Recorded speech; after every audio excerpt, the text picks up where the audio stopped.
부활신앙인의 삶이라고 하는 제목으로 삶에 대한 내용으로 은혜를 나누려고 합니다. 제가 오늘 설교할 제목을 그냥 신앙인의 삶이라고 하지 않고 부활신앙인의 삶이라고 하는 제목을 붙인 것은 부활신앙이라는 것을 좀 강조하고 싶어서 그랬습니다. 우리 그리스도인들이 좀 더 부활의 의미를 생각하고 인류의 영원한 숙제인 죽음의 문제를 해결하신 예수님의 그 부활의 능력과 그의 권능과 소망과 생명이 넘치는 삶을 살기를 바라는 마음에서 그렇게 했습니다. 저는 우리가 가지고 있어야 할 신앙의 주요한 내용들이 이런 것들이어야 하지 않을까 이렇게 생각을 하는데요. 예를 들면 창조신앙, 구속신앙, 또 십자가신앙, 부활신앙, 재림신앙, 천국신앙 이런 것들인 것 같아요.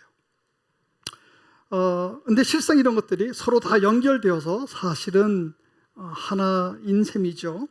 이런 것들이, 이런 신앙들이 깊이 있게 또 균형 있게 서로 연결되어서 우리 삶 속에서 잘 드러나야 하지 않을까 싶습니다. 예를 들어서 천국신앙이 우리가 언젠가 가야 될 천국을 소망하고 이 세상에서 만연되어 있는 불공정과 불공평과 불의와 폐역과 악함과 억울함 가운데 우리가 참고 이기고 그렇게 견디며 살아가는 힘을 제공해 주는 것도 좋지만, 그러나 천국만 소망하고 이 세상에서는 힘든 삶을 살아가는 그런 것이 아니라 이 세상에서도 천국을 맛보고 또 누리며 사는 그런 천국의 삶을 살아가는 것이 더욱 중요하게 인식되어야 한다 이렇게 생각합니다. 그래서 단순히 죽으면 가야 될 천국이 아니라 이 세상에서의 천국의 삶이 더욱 강조되었으면 좋겠다 하는 거죠. 이 세상에서 부활신앙과 천국신앙을 가지고 살아가야 할 우리가 가지고 가야 될 중요한 삶의 내용들은 어떤 것들이 있을까요?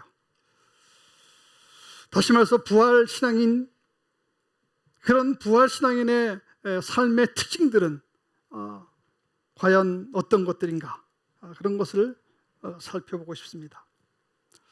어떤 것들이 있을까요? 많이 있을 것입니다만은 저는 오늘 특별히 두 가지에 대해서 서로 말씀을 나누면서 은혜를 받고자 합니다. 첫째는 저는 염려하지 않는 신앙이어야 한다라고 생각합니다. 우리는 매일의 삶을 살면서 참 많이 염려하는 것 같아요. 우리에겐 왜 그렇게 많이 염려, 걱정, 근심, 불안 이런 것들이 있는지요? 그래서 성경은 우리 인생에게 그래서 그렇게 많이 염려하지 말라고 말하고 있는 것 같습니다. 요한복음 14장 1절을 보면 너희는 마음에 근심하지 말라. 하나님을 믿으니 나를 믿으라 라고 말합니다. 빌립보서 4장 6절로 8절을 보면 아무것도 염려하지 말고 다만 모든 일에 기도와 간구로 너희 구할 것을 감사함으로 하나님께 아뢰라. 그리하면 모든 지각에 뛰어난 하나님의 평강이 그리스도 예수 안에서 너희 마음과 생각을 지키시리라 말하고 있지 않습니까? 베드로전서 5장 7절도 이렇게 말합니다. 너희 염려를 다 주께 맡기라. 이는 그가 너희를 돌보심이라. 참으로 많은 성경에서 그렇게 우리에게 말하고 있는데, 그러나 우리는 여전히 염려합니다. 사복음서에 다 나오는 내용이 있어요. 사복음서에 다 나오는 것은 대체적으로 중요한 거죠. 마태복음 28장 1절로 8절과 1절로 10절, 또 마가복음 16장 1절로 8절, 누가복음 24장 1절로 12절, 요한복음 20장 1절로 10절을 보면 부활의 새벽에 무덤가로 달려가는 두 여인을 그리고 있습니다. 막달라 마리아와 또 다른 마리아입니다. 마가복음을 보면 이들이 부활하신 주님을 보러 가면서도 여전히 염려하고 있는 모습을 보게 됩니다. 어떻게 그 큰 돌을 굴려낼 수 있을까? 우리를 위하여 누가 무덤문에서 돌을 굴려주지? 인류 역사 이래 가장 최대의 이 기적 사건인 부활의 사건 바로 앞에서 우리 인간은 여전히 염려하고 있습니다. 어떻게 무덤문을 굴려주지? 누가 이 큰 돌을 굴려주지? 근데 도착해 보니까 어떻습니까? 이미 무덤문은 그를 가로막고 있던 큰 돌은 굴려져 내려와 있습니다. 그래서 우리가 할 수 있는 한 가지가 있어요. 먼저 염려할 필요가 없다는 것입니다. 우리는 삶을 살면서 너무 많은 염려와 걱정에 휩싸여서 삶을 사는 것 같아요. 이번 월세는 잘 낼 수 있을까? 이번 시험은 잘 볼 수 있을까? 좋은 대학에 입학할 수 있을까? 좋은 데에 취직할 수 있을까? 좋은 배우자 만나서 행복한 가정을 꾸릴 수 있을까? 나의 삶은 정말 행복할까? 오늘도 잘리지 않을까? 승진이 가능할까? 우리 회사는 부도나지 않을까? 이번 상품은 과연 잘 팔릴까? 이번 입찰에서는 승리할 수 있을까? 오늘 발표할 때 발표는 잘할 수 있을까? 나의 배우자는 불륜을 저지르지 않을까? 건강하게 잘 살 수 있을까? 암에 걸리지 않을 수 있을까? 치매에 걸리지 않을까? 내 노후는 과연 행복할까? 내 자녀는 행복하게 잘 살 수 있을까? 수많은 염려들이 우리 삶 가운데 있습니다. 우리는 그렇게 염려에 지배당하는 것 같습니다. 누가 염려에 대해서 이런 조사를 했다고 합니다. 권선실 부탁합니다. 네. 염려에 대한 조사 결과는 40%는 절대로 현실로 일어나지 않는다고 합니다. 괜히 염려하고 있는 거죠. 현실이 일어나지 않는 거니까. 30%는 이미 일어난 일이라고 합니다. 이미 일어났으니까 염려해도 소용이 없습니다. 22%는 사소한 고민이라고 합니다. 염려할 필요조차 없는 사소한 것을 염려하고 있다는 거죠. 4%는 우리 힘으로는 어쩔 도리가 없는 거래요. 염려해도 안 되는 겁니다. 4%는 우리가 바꿔놓을 수 있는 일이라고 합니다. 염려해서 정말 도움이 되는 것은 정작 4%라고 하는 거죠. 어니 젤린스키의 모르고 사는 즐거움에 나오는 내용입니다. 실제로 우리가 염려해야 될 부분은 정작 약 4% 정도 수준이라는 거예요. 근데 우리는 그것보다 훨씬 많은 96%나 되는 그 염려를 안고 살아가는 거죠. 그래서 그 염려가 우리를 좀먹어서 우리를 심리 불안으로, 정서 불안정으로, 불면증으로, 우울증으로, 조울증으로, 공황장애로 등등 우리 삶을 얼마나 힘들게 합니까? 성경은 이렇게 말합니다. 그런즉 너희는 먼저 그의 나라와 그의 의를 구하라. 그리하면 이 모든 것을 너에게 더하시리라. 그러므로 내일 일을 위하여 염려하지 말라. 내일은 내일이 염려할 것이요 한날의 괴로움은 그날로 족하니라. 하나님 우리에게 필요한 것을 다 하십니다.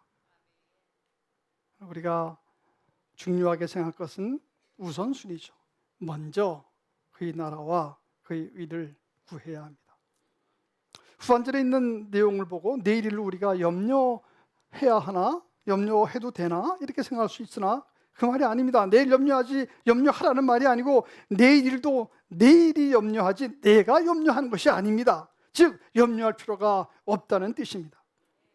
하나님 나라와 그 일을 먼저 구하면 이 모든 것을 하나님이 더해 주신다고 염려하지 말라고 말하고 있는 겁니다. 이렇게 계속 성경은 염려하지 말라고 말하는데 그러나 우리는 염려합니다. 물론 염려가 다 나쁜 게 아니죠. 염려의 장점도 있습니다. 예를 들어 자신의 성장과 개발의 동력이 되기도 합니다. 그죠?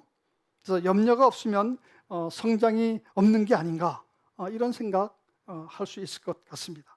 염려 걱정이 되기 때문에 훈련이나 또 공부나 이런 걸 열심히 해서 더 잘 되는 경우가 많이 있죠. 그래서 염려 걱정이 없는 사람은 때때로 무사태평하고 게으르고 안일하고 자기 미래에 대해서 적극적으로 사랑하지도 않고 따라서 지혜롭지 못한 사람인 것 같다 이런 생각이 들 때도 종종 있습니다. 그러나 이런 의미의 염려는 우리가 걱정할 필요가 없죠. 오히려 자신을 키우는 데 도움이 되는 그런 건강한 염려라고 생각합니다. 우리가 오늘 말하는 것은 그런 건강한 염려의 부분이 아니죠. 또 염려의 장점 중에 준비를 더욱 철저하게 하게 하는 것 같습니다. 염려가 있기 때문에 실수하지 않으려고, 잘못하지 않으려고 우리가 더욱 철저하게 준비하게 됩니다. 염려와 걱정이 주는 긍정적 부분입니다. 좀 전에 말씀드린 대로 이런 의미의 염려는 우리가 염려할 필요가 없습니다. 건강한 염려니까요. 그러나 우리는 이런 염려의 범위나 정도를 넘어서서 너무나 지나치게, 너무나 많이, 너무나 자주 염려해서 우리 삶이 피폐하게 되는 것이 문제입니다. 그럼 우리가 염려를 지나치게 많이 하는 이유는 왜 그럴까요? 첫째는 잘 되고 싶어서라고 생각합니다. 잘 되고 싶지 않은데 염려하지는 않을 테니까요. 둘째는 내가 내 인생을 책임지려고 하기 때문인 것 같습니다. 세 번째는 이걸 다르게 표현하면 하나님께서 내 인생을 사랑하시고 책임지신다는 그 신뢰가 부족하기 때문이 아닌가 싶습니다. 즉 하나님께 맡기지 못하니까. 우리가 우리의 인생을 하나님께 맡기려고 할 때 주저되는 생각이 있습니다. 나 인생을 내가 책임지고 그리고 잘 이끌어가야지 책임 있는 사람이 아닌가. 나의 인생의 길을 하나님께 맡기는 것은 무책임한 행동이 아닌가 하는 생각입니다. 책임감 있는 태도는 굉장히 중요하고 필요한 태도이지만 나의 인생을 하나님께 맡기는 것은 무책임한 행동이 아니라 인생의 본질을 이해한 성숙한 태도인 것을 우리가 이해해야 합니다. 건강한 사람의 사회적 독립성은 매우 필요합니다. 그렇지 않습니까? 그래서 우리가 성장하면서 우리가 사회적으로 독립성을 키워가게 되죠. 그래서 이런 건강한 사회적 독립성이 하나님을 우리가 의뢰하는 그런 자세와 상치된다 또는 반대다, 충돌한다 이렇게 생각해서는 안 됩니다. 왜냐하면 원래 하나님께서는 아담을 창조하실 때, 즉 인생의 본질 가운데 그 인생이 하나님을 의뢰하고 하나님을 맡기고 살도록 그렇게 창조하셨기 때문입니다. 원래 우리의 인생의 주인은 그래서 하나님입니다. 그래서 우리는 우리 인생의 무거운 짐을 우리가 짐을 지고 갈 필요가 없습니다. 그런데 우리는 때때로 무거운 짐을 우리가 지고 가는 경우가 많이 있어요. 성경은 이렇게 말합니다. 수고하고 무거운 짐진 자들아 다 내게로 오라. 내가 너희를 쉬게 하리라. 나는 마음이 온유하고 겸손하니 나의 멍에를 메고 내게 배우라. 그리하면 너희 마음이 쉼을 얻으리니 이는 내 멍에는 쉽고 내 짐은 가벼움이라 하시니라. 마태복음 11장 28절로 3절 말씀입니다. 재미있는 예화가 있지 않습니까? 옛날에 시골에 가는데 머리에 무거운 짐을 이고 가는 그런 아낙네가 있었습니다. 근데 그 길을 시골 그 소달구지를 모고 가는 아저씨가 있었어요. 아저씨가 소달구지를 몰고 가는데 저 앞에서 이렇게 무거운 짐을 지고 가는 아낙네에게 그를 도와주려고 이렇게 말합니다. 아주머니 여기 소달구지 타고 가세요. 그래서 고마워서 그 아주머니가 그 소달구지를 타고 갑니다. 한참 가는데 이 아주머니는 여전히 머리에 짐을 지고 있다는 거 아니에요? 그래서 아주머니 머리에 짐을 왜 아직도 지고 계세요? 내리세요. 아줌마 하는 말, 아이고 이렇게 소달구지 태워준 것도 너무나 감사한데 어떻게 짐 보따리까지 내려놓습니까? 우리가 많이 들었던 그런 예화입니다. 근데 이게 우리가 하나님께 이렇게 하지는 않나요? 구원받은 것이 너무 감사해서 염려를 좀 하는 것 정도는 우리가 해야 되는 거 아닌가? 그렇게 생각하십니까? 일하는 것에 있어서 우리가 일하면 우리가 그냥 일하는 겁니다. 그러나 우리가 하나님께 맡기고 기도하면 하나님께서 일하십니다. 그래서 이렇게 쉽고도 멋있는 영어가 있어요. 쉬운 영어라서 제가 좋아합니다. When we work, we work. When we pray, God works. 우리가 일하면 그냥 우리가 일하는 거지만 우리가 기도하면 하나님이 일하십니다. 내가 일하는 것과 하나님께서 일하시는 것 중 어느 것이 일을 더 잘하겠습니까? 우리가 하나님께 맡기지 않는다는 것은 하나님보다 내가 더 일을 잘한다고 생각하기 때문은 아닌가요? 대단하십니다. 하나님보다 일을 더 잘하셔서. 기도할 수 있는데 왜 걱정하십니까? 라는 찬양이 있지 않습니까? 제가 한 50살쯤 되었을 때였던 것 같아요. 어느 날 제가 책상에 앉아가지고 책을 보다가 문득 이 주위를 좀 살펴보고, 그리고 제 자신을 좀 보면서 참 좋다, 참 기분이 좋다, 행복하다, 그런 생각을 제가 했었던 적이 있습니다. 집을 보니까 집도 편안하고 좋은 것 같고, 그리고 제가 그때 사업을 경영하고 있었어요. 회사 사장으로 일도 잘 하고 있는 것 같고, 저희 자녀들 둘이 있었는데 자녀들도 건강하게 바르게 또 신앙생활도 잘하고 잘 성장하고 있는 것 같고, 여러분은 인정하지 않을지 모르지만 제 눈에는 아름답고 현숙한 사랑스러운 제 아내도 있고, 그런 이렇게 보니까 참 제가 행복하다 그런 생각을 했어요 그때. 그러면서 제가 보니까 거기가 중국 북경이었어요. 중국 북경의 어느 날 그런 생각을 제가 하게 된 거예요. 그러면서 제가 과거를 좀 생각을 해봤어요. 초등학교 때, 중학교 때, 고등학교 때, 대학교 때, 또 청년 시절, 또 직장생활 하던 그런 쭉 과거를 보면서 제가 계속 염려하면서 살아왔었던 기억들이 저한테 있는 거예요. 그래서 제가 초등학교 때는 제가 정교 어린이 회장을 했었거든요. 아마 제 인생의 전성기였던 것 같은데, 그 정교 어린이 회장을 했던 애가 좋은 중학교를 못 가면 어떡하나, 또 중학교 가서는 좋은 고등학교 못 가면 어떡하나, 또 좋은 대학교 못 가면 어떡하나, 좋은 직장을 가질 수 있을까, 제가 좋은 사람과 결혼할 수 있을까, 뭐 그런 걱정을 계속 했었던 것 같아요. 근데 그런 걱정을 하고 염려를 하면서 살아왔는데, 지금 제가 50살쯤 되어서 그 순간 저는 굉장히 행복하다는 생각을 제가 했던 거예요. 그러면서 제가 그런 생각을 하는 겁니다. 제가 그렇게 어렸을 때 고민하고 걱정하고 했던 많은 걱정들이 그게 필요가 없구나, 염려할 필요가 없었던 것을 내가 염려했었구나, 하나님께서 이렇게 그가 선하시게 나의 인생을 인도해 오셨었는데, 그러면서 제가 그런 생각을 합니다. 공연히 염려했었구나. 물론 때때로 염려하는 것 때문에 제가 좀 더 열심히 노력하고 공부하고 이런 것들이 있었겠죠. 그러나 그 염려 때문에 제가 걱정하고 했던 기억들이 제가 여전히 남아있는 거예요. 그러니까 염려 때문에 더 아팠던 경험들이 저한테 더 컸다라는 생각을 하는 거예요. 염려할 필요가 없었던 것을. 그리고 제가 그때 결심을 합니다.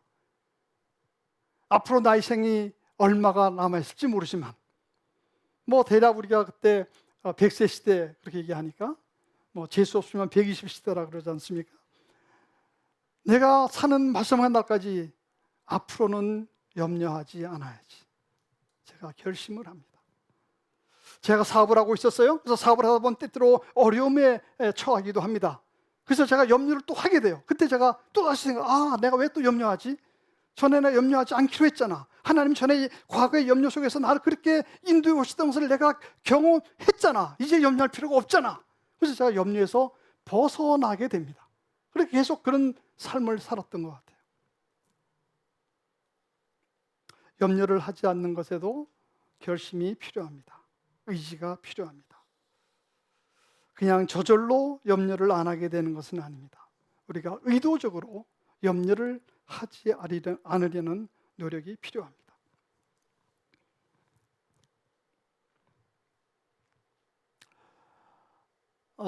저기 잘 보이나요? 좀 깨끗이 안 보이는데, 닉 왈렌다라고 하는 사람이 있어요. 나이가라 폭포에 외주를 타고 건넌 사람입니다. 2012년도에 그렇게 걸었을 때 그 외주를 타기에 성공합니다. 캐나다에서 그렇게 허용한 게 128년 만에 이 사람에게 허용을 해요. 근데 이 사람이 2013년도에는 또 그랜드 캐년을 또 외주를 탑니다. 그리고 2014년도에는 시카고 높은 스카이라인 빌딩을 또 외주를 탑니다. 눈 감고도 또 갑니다. 근데 이 사람보다 150년 전에 1859년 6월 30일에 이 나야가라 폭포를 외주를 타고 걷는 사람이 있습니다. 이 사람의 이름은 찰스 블론딘이라는 사람입니다. 찰스 블론딘이라는 이 사람은 유명한 사람이 있어요. 그 당시에 그 고개 이런 쪽에서. 그래서 신문 광고를 내요. 그래서 나야가라 폭포에서 자기가 외주를 타겠다고 막 광고를 내니까 수많은 사람이 많이 몰렸어요. 그리고 이렇게 말합니다. 내가 이 외주를 타고 건널 것을 여러분은 믿습니까? 그러니까 다 이 사람이 워낙 잘하는 사람이니까 그걸 믿고 또 응원하면서 환호를 치면서 건널 수 있다고 막 이렇게 소리쳐줘요. 응원해줘요. 믿는다고 막 소리쳐요. 실제로 이 사람이 그 외주를 타고 잘 건넙니다. 그리고 다시 돌아와요. 그리고 또 묻습니다. 이번에는 제가 자전거를 타고 건널 겁니다. 이거 성공하리라고 믿습니까? 또 많은 사람들이 봐주시면서 할 수 있다고 막 소리치고 믿는다고 응원을 해줘요. 실제로 또 자전거를 타고 그 길을 건너옵니다. 이번에는 눈을 감고 건너겠다고 합니다. 그것도 믿겠냐고 그러니까 사람들이 막 소리치면서 믿는다고 합니다. 실제로 눈을 감고 갔다 옵니다. 그리고 이 사람이 또 이렇게 말합니다. 내가 내 등에 한 사람을 업고 이 외주를 타고 갔다 올 수 있다고 믿습니까? 사람들이 뭐 이제 눈 감고도 다녀왔는데요. 그러니까 믿고 소리치면서 막 환호하면서 그럽니다. 그때 이 사람이 그러면 여기 내 등에 탈 한 사람 자원자를 찾습니다. 아무도 소리치면서 믿겠다고는 하지만 아무도 그 사람 등 뒤에 타지 않습니다. 이때 이 사람이 한 사람을 지목해요. 그런데 그 사람이 일어나서 그 사람 등에 탑니다.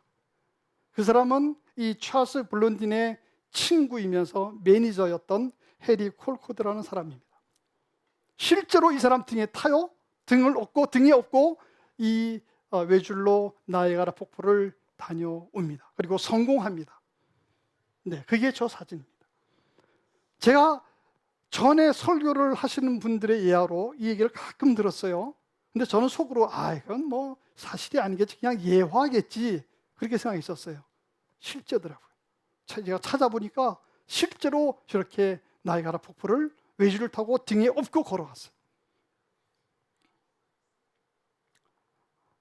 믿음에는, 신뢰는 행동이 따릅니다. 행동이 따라야 합니다. 우리 의지가 필요합니다. 어린아이가 아빠가 오면은 뛰어들잖아요. 어떨 때는 계단에서도 뛰잖아요. 근데 아빠가 받아줄 거라고 믿으면서 뛰지는 않으면 그게 믿는 겁니까? 네, 믿음과 신뢰에는 의지와 행동과 실천이 따릅니다. 염려와 걱정을 하지 않으면 조금 무사태평해지고 또 미리 준비하지 않는 부분이 있어서 약간 그런 부분은 약해지는 그런 가능성이 없지 않아 있겠지만, 그러나 염려와 걱정을 하지 않고 긍정적으로 힘있게 재미있게 그렇게 살아가는 것이 인생의 긴 호흡으로 보면 더 중요한 것 같습니다. 우리가 정말 염려를 하지 않을 수 있는 가장 큰 이유는 무엇일까요?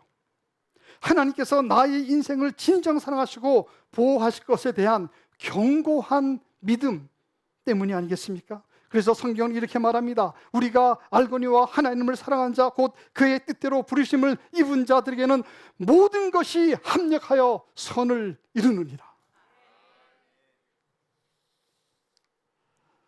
여호와의 말씀이니라. 너희를 향한 나의 생각을 내가 아나니 평안이요 재앙이 아니니라. 너에게 미래와 희망을 주는 것이니라. 예레미야서 29장 11절입니다. 여러분, 라인홀드 리버라고 하는 1971년도에 79세의 나이로 돌아가신 미국 변증법 신학의 대표이신 이분의 기도문을 많이 봤을 거예요. 근데 그분이 이런 분인지를 몰라서 그렇지. 네, 이분의 기도문 한번 보실까요? 주여, 제가 바꿀 수 없는 일에 대해서는 그대로 받아들일 수 있는 평온을 주시고, 바꿀 수 있는 일은 변화시킬 수 있는 용기를 주시고, 그들을 구별할 수 있는 지혜를 허락하소서. 라인홀드 리버의 얘기입니다. 우리가 바꿀 수 없는 것들을 바꿔보려고 얼마나 많은 고생과 염려를 합니까? 바꿀 수 없는 것들에 대해서는 그것을 수용하고 평온함으로 받아야 합니다. 여러분은 여러분의 부모를 바꿀 수 있습니까? 형제 자매를 바꿀 수 있습니까? 여러분의 환경을 바꿀 수 있습니까? 여러분의 외모를 바꿀 수 있습니까? 요새는 좀 바꾸죠. 좀 변장까지 하는 수준까지 가기도 하는 것 같은데, 그러나 본질적으로 바꿀 수 없는 거죠. 여러분의 과거를 바꿀 수 있습니까? 과거를 바꿀 수 없습니다. 과거에 대한 해석을 바꾸는 거죠. 과거의 사실을 바꾸는 것이 아니라 과거에 대해서 우리가 재해석합니다. 요셉처럼 그 과거에 일어났던 그 엄청난 비극의 사건을 오히려 하나님의 그를 위해서 섭리하신 사건으로 해석하는 거죠. 부활신앙을 가진 성숙한 크리스찬의 첫 번째 삶의 특징은 염려하지 않는 것입니다. 푸른나무 교회 성도 여러분들이 다 염려하지 않는 삶을 사시기를 예수님의 이름으로 축원합니다. 두 번째는 기뻐하는 신앙이라고 생각합니다. 저는 불교와 기독교의 큰 차이가 여기에 있다고 봐요. 불교도 구도하는 그런 깊은 그런 부분이 있잖아요. 우리도 구도하는 면은 마찬가지입니다. 하나님을 추구하는. 그러나 불교인들보다는 크리스천들이 기쁨이 있는 것 같아요. 그런 것 같지 않습니까? 저는 그런 생각이 들더라고요. 바울을 보십시오. 바울이 그가 당한 고난을 얘기하는 장면이 나옵니다. 고린도후서 11장 23절로 27절입니다.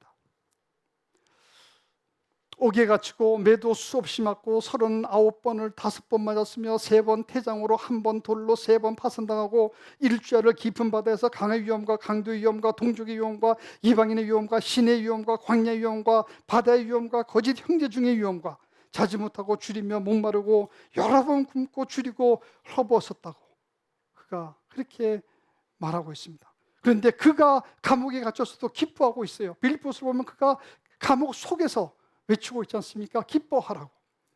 그렇게 소리치고 있는 이 바울 속에 그가 환경 속에 갇혀서 있는 그런 사람입니까? 환경과 조건과 상황을 초월한 그 기쁨이 그 속에 있었던 것이 분명하지 않습니까? 시편 37편 4절에 이렇게 말합니다. 또 여호와를 기뻐하라. 그가 내 마음의 소원을 내게 이루어 주시리로다. 이 구절을 잘 보세요. 여러분의 마음의 소원을 이루려면 어떻게 하면 돼요? 여호와를 기뻐하면 돼요. 우리 마음에 있는 소원을 이루려면 여호와를 기뻐하십시오. 여호와를 기뻐하는 것은 그래도 쉬운 거 아닙니까? 좋은 거 아닙니까? 근데 그렇게 하면 우리의 마음의 소원이 이루어진대요. 우리 그리스도인들은 진심으로 하나님께 영광 올려드리는 삶을 살기를 누구나 원하실 것입니다. 그렇지 않습니까? 그러면 하나님께 영광 올려드리는 삶이 어떤 삶일까요? 예를 들어서 부모와 자녀가 있을 때 언제 부모가 가장 기뻐할까요? 자녀가 공부를 잘해서 1등 했을 때, 자녀가 돈을 잘 벌 때, 자녀가 승진했을 때, 자녀가 유명 인사가 되었을 때, 그리고 자녀가 참 기뻐할 때, 이럴 때 부모는 다 기뻐하겠죠. 그죠? 이런 경우에 다 기뻐할 겁니다. 그런데 만약 자녀가 공부를 잘해서 1등을 했어요. 1등을 했는데 동생하고 계속 싸워요. 그리고 자녀가 돈을 잘 벌어요. 근데 그 돈 문제 때문에 돈을 너무 잘 벌어서 형제가 돈 문제로 소송이 걸려요. 자녀가 승진이 잘 되었어요. 그래서 승진이 잘 되어서 이 승진한 사람이 형이 동생을 무시하고 현장에 화목하지 않아요. 자녀가 유명해졌어요. 그래서 유명 인사가 돼서 너무 바빠요. 그래서 형제들 만나지도 못해요. 그리고 부모조차도 자기가 유명 인사가 되어서 무시해요. 근데 자녀가 기뻐하고 즐거워하고 재미있게 잘 생활해요. 그리고 형제 간에 화목하게 잘 지낸다면 부모는 어떤 것을 가장 기뻐할까요? 정상적인 부모라면, 그죠? 비록 공부를 못해도, 비록 돈을 못 벌어도, 비록 승진을 못해도, 비록 유명하진 않더라도 형제간에 우애하고 즐겁게 살아가는 그 자녀를 기뻐하지 않겠습니까? 마땅히 또 그러해야 하지 않습니까? 자녀의 좋은 성취나 업적이나 그런 결과를 우리가 기뻐하지 않을 리가 없죠. 당연히 좋죠. 그러나 그보다 더 중요한 것은 그런 업적이나 성취나 결과가 아니라 그 자녀의 존재죠. 즉 자녀가 있는 것이 그저 기쁜 거 아닙니까? 여러분 아시나요? 저에게 아주 사랑스러운 손녀가 있는 것을. 저는 제 손녀 윤희를 보면 너무 좋습니다. 걔가 무엇을 하든지 좋고 기뻐요. 걔가 무엇을 했기 때문이 아니라 저는 그 손녀 자체가 너무 좋아서 그저 기쁜 거예요. 저만 그렇습니까? 할아버지 할머니 전부 다 그러실 겁니다. 그죠? 여러분 존 파이프 목사님 잘 아시죠? 현재 세계 복음주의 신학계의 대표적인 리더 중에 한 분이십니다. 그분이 주창하는 내용이 기독교 희락주의입니다. 네. 기독교 희락주의. 우리 전에 곽수홍 목사님도 한번 말씀을 하신 것으로 제가 기억합니다. 크리스천 헤도니즘이라고도 하죠. 또 기독교 행복주의라고도 합니다. 그가 Desiring God이라고 한 책을 썼어요. 하나님을 기뻐하라 이렇게 번역되었는데 그 책과 그가 쓴 여러 글에서 같은 내용을 얘기하고 있습니다. 열방이 기뻐하게 하라라고 하는 글에도 그렇고 그 글에 이렇게 주장합니다. 하나님 안에서 기뻐하라. 하나님 안에서 즐거워하라. 하나님 안에서 기쁨으로 찬양하라. 우리가 하나님 안에서 가장 만족할 때 하나님은 가장 큰 영광을 받으신다. 하나님의 영광은 하나님 안에서 가장 기뻐할 때 가장 많이 반영됩니다. 우리는 때때로 하나님께 영광 올려드리는 것이 어떻게 하는 것인지 몰라서 갈등할 때가 있습니다. 저도 실은 전에 종종 그러했습니다. 과연 하나님께 영광 올려드리는 것이 무엇인가? 어떻게 해야 할 것인가? 그리고 저는 그런 생각을 했어요. 내가 마음껏 하나님께 기뻐하는 것이 약간 죄송스럽다는 느낌. 인간이 이렇게 마음껏 창조주가 창조하신 피조물이 이렇게 마음껏 기뻐해도 돼? 이런 생각. 그래서 피조물이 막 정말 기뻐하는 거는 약간 당돌하다? 약간 무례하다? 뭐 이런 생각 같은 게 조금 있었어요. 그래서 기뻐하는 건 참 좋은지 알지만 그냥 100% 기뻐하지 못했던 것 같아요. 한 약 2% 정도는 못했던 것 같아요. 근데 제가 이 글을 보면서 존 파이프 목사님이 많은 고민과 성찰 속에서 쓴 글이라고 제가 받았습니다. 그래서 그렇다. 참으로 기뻐해야 한다. 우리 존재가 그렇게 기뻐할 때 하나님께서 영광 받으시는 거구나. 자녀가 기뻐할 때 부모가 그렇게 기뻐하는 것처럼 자녀의 잘 되는 것 때문에 부모가 기뻐하기보다는 자녀의 그 존재 때문에 부모가 기뻐하는 것처럼 우리가 참으로 기뻐하고 순수하게 마음껏 자기 존재 전체를 통해서 기뻐할 때 하나님께 영광 올려 드리는 거구나. 그런 생각을 했습니다. 그래서 우리는 그 무엇을 하는 doing도 매우 중요하지만 그러나 doing보다 더 중요한 것이 being이라고 하지 않습니까? 존재라고 하지 않습니까? doing을 잘해야죠. 여러 가지 업적과 성취도 잘 해내야죠. 그러나 더 중요한 것은 항상 being이어야 한다는 거죠.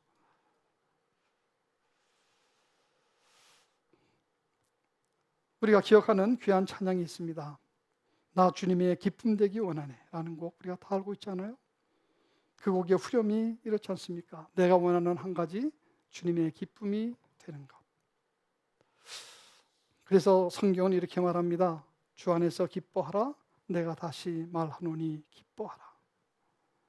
이 바울의 이 소리는 그는 지금 감옥에 있지만 감옥에 있지 않는 사람을 향해서 외치는 우렁찬 소리라고 느껴집니다.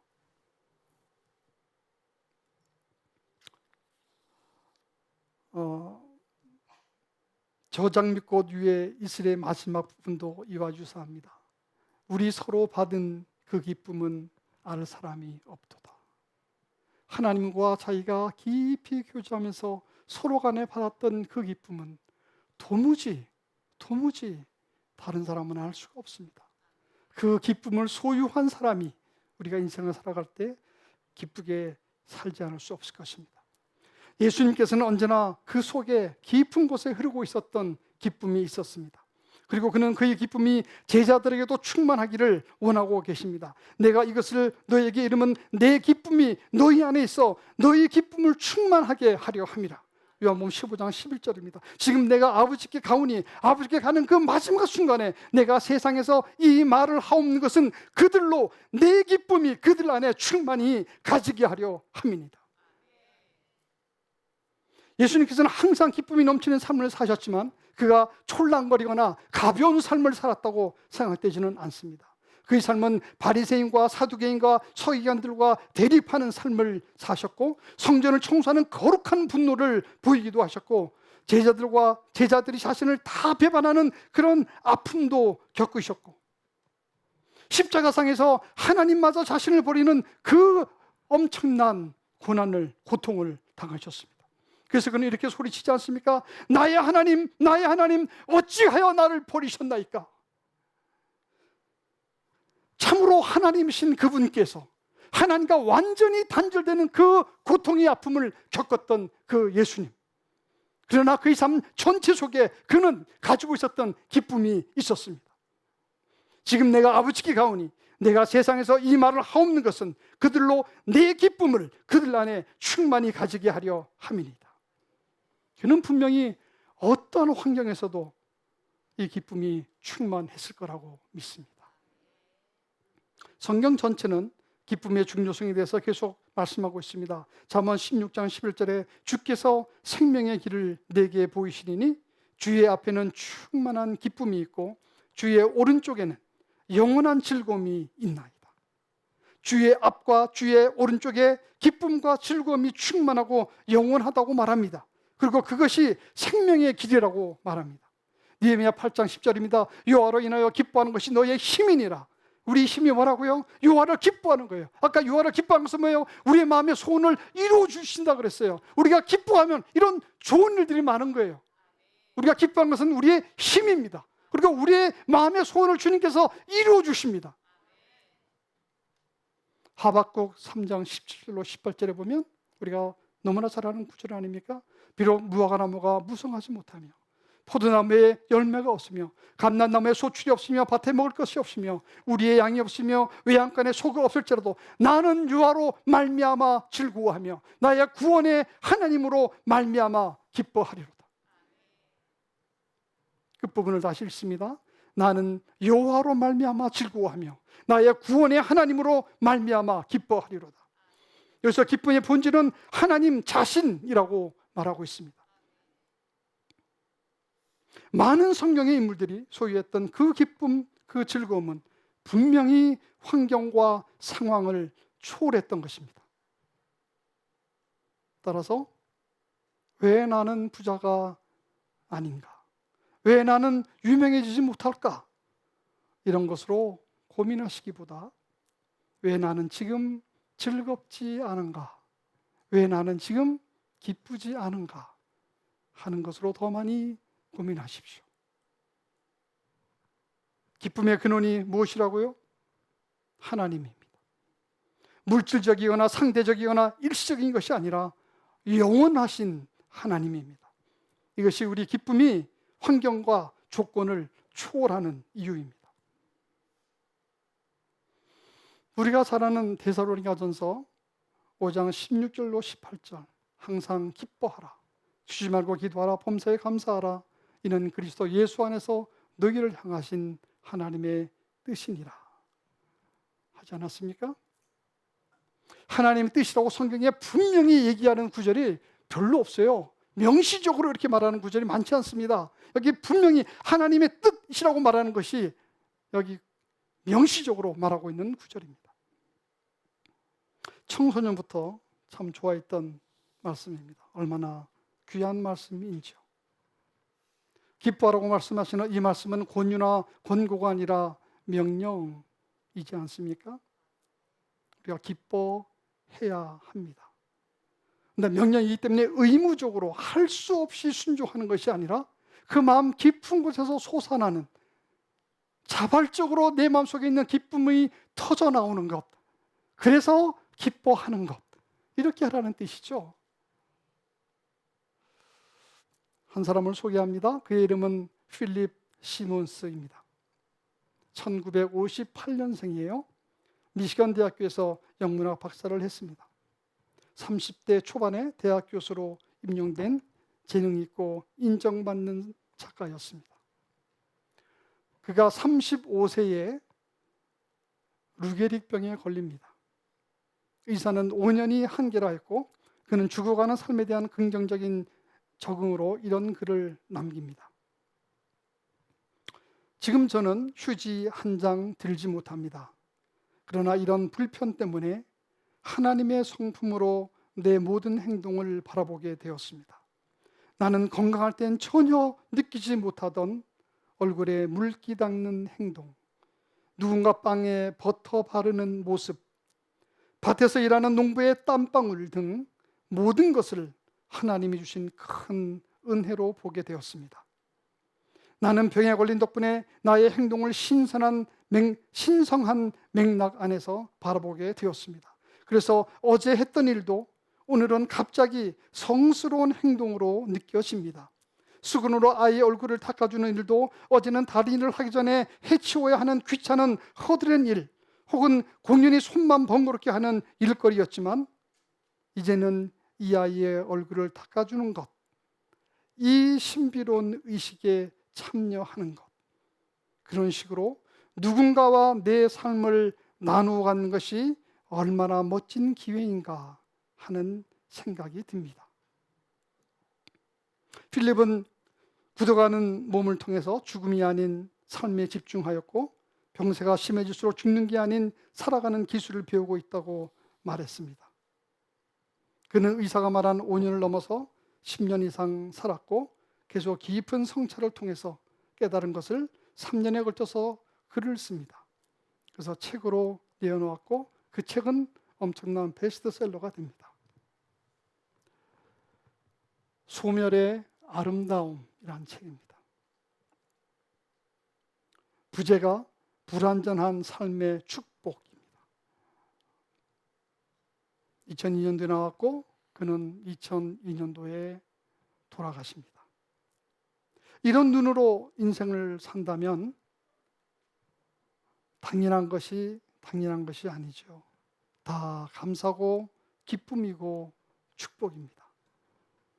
그래서 우리가 잘 아는 은혜의 찬양에 나오는 가사처럼 당연한 건 하나도 없었던 것을 모든 것이 은혜였어. 이것이 정말 우리 속에 있는 깊은 자각이고 고백이지 않습니까? 부활 신앙을 가진 성숙한 크리스찬의 두 번째 삶의 특징은 기뻐하는 삶을 사는 것입니다. 푸른나무 교회 성도 모두가 이런 기뻐하는 삶을 사시기를 예수님 이름으로 축원합니다.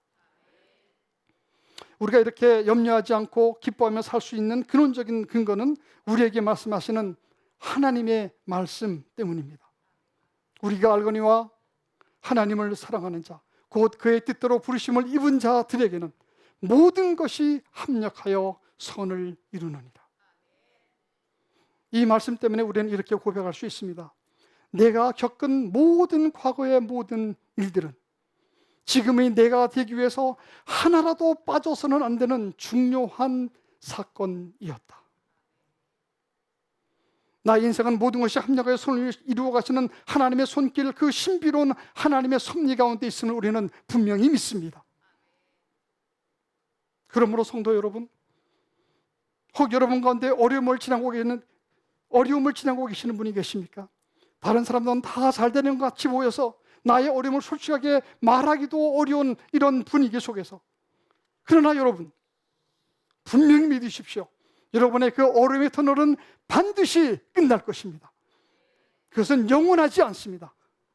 우리가 잘 알다시피 이 또한 지나갑니다. 하나님을 믿고 일어서십시오. 우리 삶을 반드시 선하게 역사하시고 인도하시는 하나님께 대한 신뢰를 가지십시오. 저는 오늘 여러분에게 우리가 너무나 잘 아는 얘기들을 나누었습니다. 그러나 제가 생각하기에 우리 삶 가운데 정말 중요한 것들이 이런 것들이 아닌가 생각해 봅니다. 염려하지 않으며 살아가는 것, 그리고 친정으로 기뻐하는 삶을 사는 것, 이런 것보다 중요한 것이 무엇이 있겠습니까? 다시 말합니다. 이런 삶을 살아가는 데 있어서 중요한 것은 의지와 결단과 실천입니다. 그냥 우리가 인식하는 것으로 저절로 그렇게 되지는 않습니다. 그렇게 하기로 마음 먹고 결심하십시오. 이렇게 삶을 살아가기로 작정하는 사람들이 우리의 겉모양만 호란스럽게 치장하거나 교만하거나 그럴 수는 없습니다. 문화예술 사역을 표방하는 우리 푸른나무 교회에는 여러 가지 재능과 은사를 가지신 분들이 많습니다. 또 사회적으로도 조명하신 분들이 많이 있습니다. 그러나 그런 재능들이, 그런 사회적 신분들이 우리의 자랑일 수는 도저히 없습니다. 우리가 교만할 수가 없습니다. 그것은 다 하나님께서 우리에게 주신 것이기 때문입니다. 그것은 다 하나님의 것입니다. 푸른나무 교회 성도 모두가 부활 신앙인으로 이 땅에서 천국의 삶을 살아가는 사람들로, 하나님의 성품에 참여하는 그런 사람들로, 염려하지 않는 모습과 참된 기쁨의 모습으로 예수님께서 살기를 원하시는 그런 삶의 질을 누리시며 귀하게 살아가시기를 예수님의 이름으로 축원합니다.